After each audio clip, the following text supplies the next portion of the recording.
everyone, so my name's Izzy, I'm the implant treatment coordinator at Smile Dental Practice. I'm going to show you how we make a bespoke dental implant treatment plan and the difference between this and a basic one. So I'm using Software of Excellence, as you can see on the screen, and I'm just going to go into patients and find the patient that we're going to make a treatment plan on. So we're going to make a treatment plan on Tommy Test, so I'll zoom in for you so you can see. So obviously different dental softwares will be different when you make a treatment plan. This one is mostly for Software of Excellence, or SOE. So for this treatment plan, this patient's missing their upper right 6. So we go to the create a new course of treatment plan, which is at +1. I'm going to change the name of the treatment plan. I don't want it to just say course of treatment. I want it to say dental implants or your dental implant treatment plan. So something a bit more personalised for the patient rather than just a random course of treatment with numbers. And I put it all in capitals so it's a nice header at the top of the treatment plan. So you can see in that green bar it says dental implants. Then whenever you make a course of treatment, it always comes up with appointment 1. I don't want that to be appointment 1, I'm going to change that to assessment. So it's nice and clear to the patient that the appointment 1 was their assessment, which this patient's in for today. So I've created the assessment, so that will now start the treatment plan for us. So it's nice and structured. So we have all our notes saved. Everyone has their own different notes. I normally just go through and find the ones that we've made. So our ones are normally under implant or the dentist's name and then their implant notes. So I'm just trying to find it here. So I'll normally click for the notes, and there they are. So it's OD implant initial consultation. If I double click that, I can either press in 2 arrows or double click and it will go on to there. So at this point you would fill in all of these details while the dentist is having their consultation with the patient. So you put in what tooth you think it is if you've been able to work that out from the initial couple minutes, their medical history, if they smoke, how much they drink, any other information that you think will be helpful in them notes.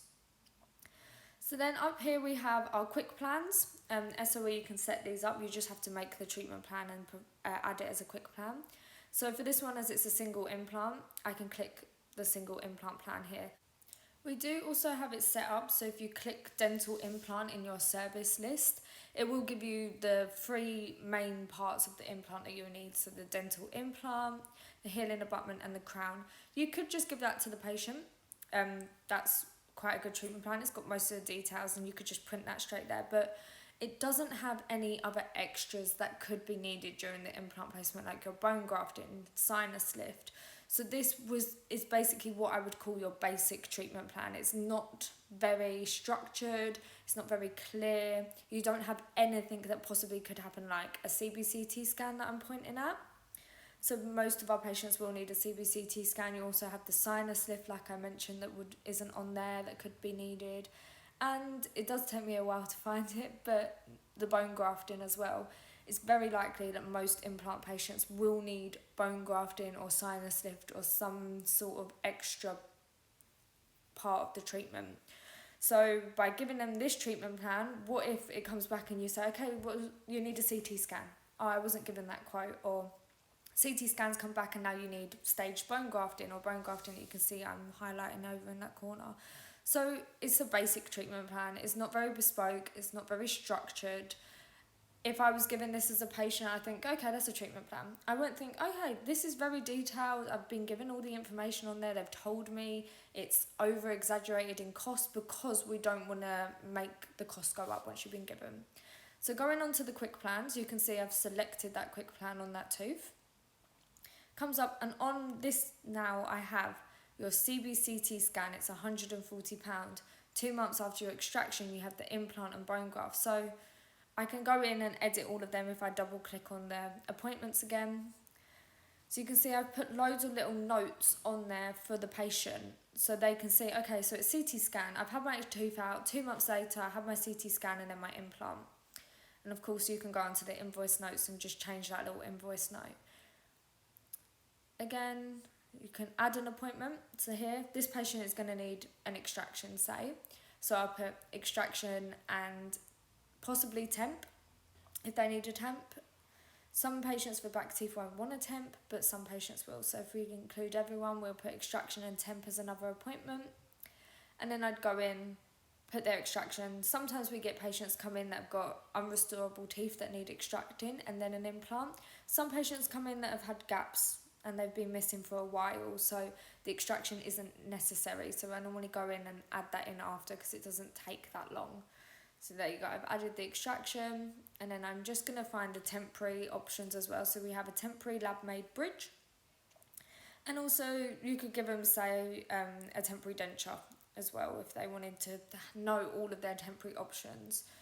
Sometimes we will give 2 or 3 treatment plans. One's got 1 implant, one's got a denture option, and one's got 2 implants if they've got another missing tooth that isn't necessarily needed, like a 7. We give them options as well. So it's all about giving the patient as many options and a wider range of what they may need, rather than just giving them 2 or 3 things that you know they'll definitely need and then surprising them with extra costs. It's much better to give a patient a larger cost and it come down than give them a smaller cost and it go up. Everyone doesn't want the surprises of extra costs. And at the bottom there you can see we have our 0% finance option, which we put down. We calculate how much their 0% monthly would be up to 24 months. So we give them the smallest amount that they could possibly pay each month to complete that treatment. And we do find we have a lot more patients come to us because we offer the 0% finance. And you can see on here I also put reviews, suture removal, which is another one that patients don't really know if their reviews are included in their treatment. So on here I'm putting suture removal, and I will find it and pop it on there, and then they can see that there's no charge for our suture removals or our reviews that they may need throughout the treatment. So again, it's them extra costs which they might question. Oh, but you want to see me for this review? Do I have to pay? Is that going to be an extra amount? And you can see on here it's come up as £35 for the suture removal, but that isn't the cost for treatment in implants. We don't charge extra. So then you can see I put like review if needed. Obviously, if we're doing quite a large case of 3 or plus implants, we're probably going to want to see the patient for a review because it's a lot of new teeth for someone to get used to if they haven't had them for 6 months or longer. And then on here, so we have like implant reviews. There's a lot of different reviews on the system, but that's my main thing, is making sure it's clear. So you can see every appointment has what will be happening in that appointment. Obviously, they may not understand fully what is happening in that appointment, but just that bit more to know, okay, well, 2 months after I have my implant placed, I'm coming in for a healing abutment, or 4 weeks after my healing abutment was done, I'm coming back in. So they can also work with their plans. You might find some patients are a teacher and they only want to do it in a certain period of time. If you're giving them an amazing treatment plan like this at the start, they're going to feel more comfortable going ahead with treatment because they can see what the timings will be and how it will work around their schedule. So you can see for this one, as it was an upper, I put sinus lift on there as well, and I put bone grafting if needed, so the patient will know.